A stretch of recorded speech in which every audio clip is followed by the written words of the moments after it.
We have Mr. David Malmo-Levine in the house. David Malmo-Levine. Yeah. So, Mr. Malmo-Levine, we hear a lot of stereotypes about some of the effects that cannabis has on young people and on teenagers.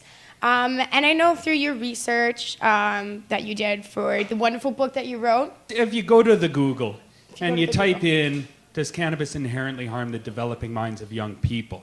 You can read it online for free. And there are books floating around. If you come to my dispensary at 1353 East 41st Avenue, The Stressed and Depressed, we have books for sale there. The book basically proves that nothing shows up in the general population statistics. IQs don't dip, psychosis doesn't increase, palms aren't hairier. There's really nothing that tracks with the massive increase in use between 1950 and today in all developed countries in cannabis users. It used to be like 1 or 2% of the population in 1950 smoked pot. Now it's up to 40 or 50% of the population have tried pot, and 20 to 30% are regular users in North America. And if that was true, and it's true, then you would see any sort of problems that inherently came with cannabis also increase dramatically between 1950 and today. You don't see it. You don't see IQ, you don't see psychosis or anything else like that. So really, we have this beautiful record in the general population of a lack of problems that spiked from 1950 to today that are associated with cannabis, and thus we can prove there's no harm. There's no harm that's inherent with cannabis. It's all whether you use it properly or you misuse it. And I think it's up to us as pot activists to teach everybody how to use cannabis properly. Yeah. So I just wanted to talk to you about a couple of the stereotypes. Yeah. One of the ones that you hear a lot is the loss of IQ. Loss of IQ, that's right. All cannabis users are dumb, except for all those musicians and scientists and artists and writers who used it constantly as a performance enhancer to make them relaxed, hungry, and happy, and receptive and focused and ready to create their wonderful art pieces and scientific studies. Like Carl Sagan was a cannabis user, right? The Beatles smoked pot. My favorite writer on earth, Alan Moore, pothead. My favorite comics, Bill Hicks and George Carlin. If you look at the geniuses and the people who are top at their field when it comes to using your mind, most of them are potheads, including Jesus and Shakespeare, if you believe Chris Bennett's writing. So I don't think there's anything to that. I mean, when I use cannabis, personally, I can't do anything I don't like doing. If I'm doing stuff that I'm bad at, like math or homework, if I'm doing something unpleasant, like imagine doing something unpleasant, anything like that. I don't want a minute to feel like an hour when I'm doing something unpleasant. So I gave up doing unpleasant things and stuff I don't want to do, and just focused on the stuff I enjoy, and I can be high all day for that sort of stuff. I think that's part of what scares the government so much, is that people who smoke pot tend to have this realization that they don't have to be a part of the system. There's so much more to life, and I think that's one of actually the big threats, is that people who potentially are still having their minds shaped could realize the potential that there is outside of the system that's been developed. Yeah, that's the most important brainwashing time. You got to mold them when they're young. You know that study that just came out where they injected the brains of rats with THC, and then they were like, I don't want to just run around on this hamster wheel for sugar cubes anymore. It's a stupid game, and I'm not having any more of it. And they saw that as like a bad thing, and maybe the rats just had insight. They didn't want to be pawns in the game of researchers that are stigma foisters. Yeah, to me that seems like a rat that's willing to break free of what it's expected to do, which is amazing and actually quite a profound thing. Really kind of sucks that it's having a negative light shed on it. Sure, and in 1981 there was these studies done called Rat Park in Simon Fraser University, Bruce Alexander and his students, and they discovered that when you put rats in cages, they're a lot more likely to take drugs than if you give the rats a nice park to play in and some female rats to mess around with and a much more pleasant surrounding. They're a lot less likely to do drugs. So that should be taken into account whenever you hear about these rat studies. I absolutely agree. I think that's really important. Rats getting high, man. Those rats. I want. They should have whole plant I'll let medicine. them- You They shouldn't should. just give them isolates. I'll let them inject THC into my brain. Yeah, put me in a cage after injecting me with THC. I'd be a lot less likely to perform well on any test they gave me. Yeah. I'm in a cage. You should study the effects of actual cannabis users Yeah. in their natural habitat. Absolutely. Which is like a rock concert or a hacky Yeah. sack circle. Not a rat in a cage. Not in a cage, because you're going to get different results Yeah. because of the cage. So one of the other stereotypes you hear a lot is that it makes you forgetful. Okay, again, this is something I've noticed, that I forgot all the things I was supposed to do that I didn't want to do, but I was totally focused on which comic book I was looking for, or what Dungeons and Dragon character I was painting at the time. The stuff I really enjoyed, I was extra focused on. So again, cannabis is no good for if you're stuck in a life of doing a bunch of stuff that you don't want to do. Don't smoke pot, it'll interfere with that. Yeah. But if you're doing all the stuff that you love, you'll do it better. You're relaxed, you're hungry, you're happy, you're focused, you're inspired, you're energized. Right. So one of the other stereotypes you hear a Trying lot to. is that if you smoke pot when you're young, you'll end up dropping out of school.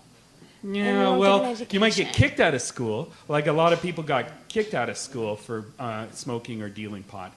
But the other thing is, school shouldn't be held as an end-all, be-all, because a lot of it's just obedience training. And if you're bad at that, that's kind of a sign of intelligence. Like, take the smartest person, most quoted living human being, Noam Chomsky, said he was ready to quit school because he didn't like the regimentation. And then in his advanced university days, he met a teacher who would just have classes at home, which were kind of easygoing discussions amongst equals rather than this lecture system. And he found that to his liking, and he became, Noam Chomsky. So, and Einstein was a poor student. There's a lot of really smart people who were terrible students. And, Mark Emery is a high school dropout, right? But he was a high-functioning individual. So, accreditation and regimentation and the school system and education and intelligence and wisdom are often completely separate things. And sometimes the schools can rob you of that creativity in certain ways, especially when it's this passive literacy stuff instead of active literacy where you're doing things. I had to quit university because it was interfering with my education, and I did like my reading list post-university rather than what my teachers assigned me, because I was way more interested in what I assigned myself. And I don't think it interfered with my ability to give a good argument at the Supreme Court of Canada. In fact, I challenged the justices 4 times to come up with holes in my argument, and they couldn't while I was in the same room with them. So that's how much more smarter do I have to be, right? I was smart enough to do that. I was smart enough to write a good book that I don't think anybody's found any holes in. And I'm smart enough. I don't need to be any smarter than this. I ascribe a lot of it to my ability to choose my own reading material and go at my own pace and be high when I want to be high, because a lot of times I don't have a lot of energy till I have my first joint or my first puff on my first joint, and then I can read through a bunch of books. It's true. Reading is so much better when you smoked a joint first. Yeah. And I find that the drop out of school situation seems to be a bit of a chicken and the egg scenario. What came first? You getting labeled as a stoner and discriminated against and stigmatized by your teachers and pigeonholed, and that medical autonomy, people are they're insulted by the fact that you're making those decisions rather than your doctor or your mother or your father. So you have a harder time being a free human being, having your own autonomous haircut, your own autonomous style of clothing, and your own autonomous medicinal regime, and you run into problems at school. I found most of my problems were obedience-related school problems in high school and junior high and elementary. I had to know why I had to obey, and if they didn't have a good enough reason, I resisted a lot of things. So, yeah, school, I don't know. I think everyone should have a right to an education, but I think the education system needs reforming too, and I think So flawed. a lot of kids would be a lot happier if they could go to the classes that they did enjoy high and it not be a problem. Yep. I totally agree. So do you think that there are actually some advantages of youth having access to cannabis and cannabis education? Oh, sure. Well, according to Dr. Ethan Russo, you don't get high before the age of 12 or 13 because you just don't have the capacity to do so. But once you hit puberty, oh my God. I mean, if you're a boy going through puberty, your hormones are raging, you're bouncing off the walls. You're basically just a bundle of hormones that's erratic and awkward and horny and crazy.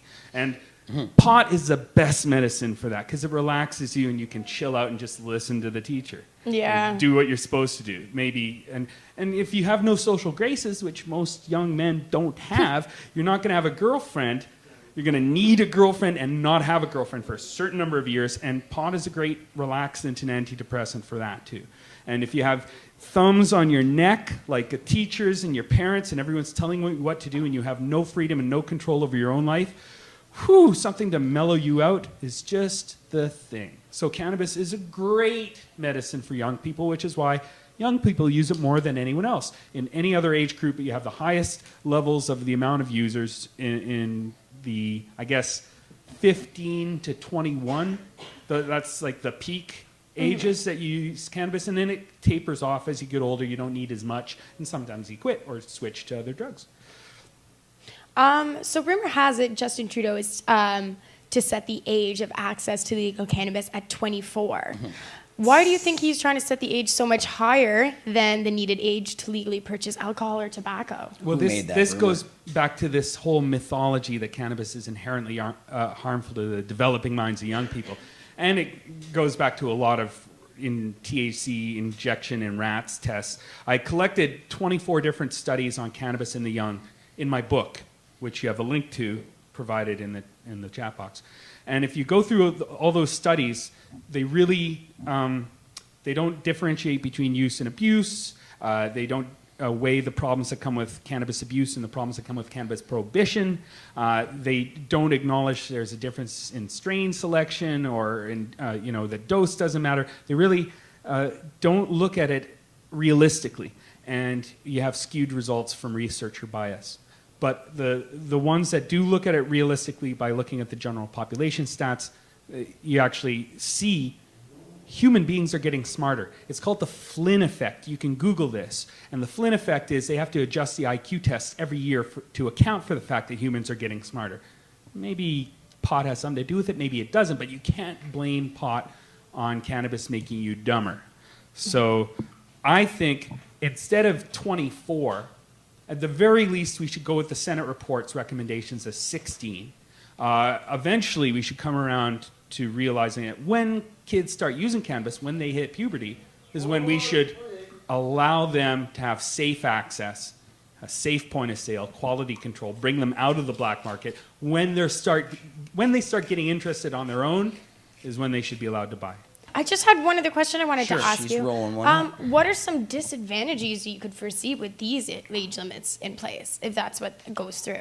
Well, the disadvantage is, look at Washington State. In Washington State, you had penalty increases for young people using cannabis, whereas before they would just get a fine or maybe a little time in jail. Now they're facing a lot of time in jail, felony charges. Yeah. So how is that helping them? Even if it does hurt your brain. How is throwing you in a jail cell going to improve the situation at all? It's not. So I don't think anyone should be punished for any flower crime. I hate the fact that I have to say that aloud, but flower crimes shouldn't exist, no matter how young you are, no matter how pregnant you are, no matter how crazy you are, no matter what kind of vulnerability you might have. If we give it to very, very sick people and it helps them, maybe it helps all these other vulnerable groups too, and we should give them the advantages of legal sales and harm reduction and quality control, safe point of sale, advice on how to use it, destigmatization, safe places to use it. We should give them all the advantages we give healthy adults. So, Margaret Mead, the Senate report said 16. That's what we should start with, and then eventually we should come to terms that pretty much all botanical drugs should be made available to all people, regardless of age, and the harder drugs like heroin and cocaine by prescription from a doctor, and then the harms could be reduced on those drugs too. There you Awesome. go. Thank you very much, Mr. Malmo-Levine. No Your problem. presence on the show is appreciated as always, and educational as always. Can't be And- handsome. It's good to be handy. More hemp school supplies too. That's what we need. Hemp school supplies, exactly. Yeah. All the paper Yeah. should be made from hemp. Everything that That's not right. glass or metal.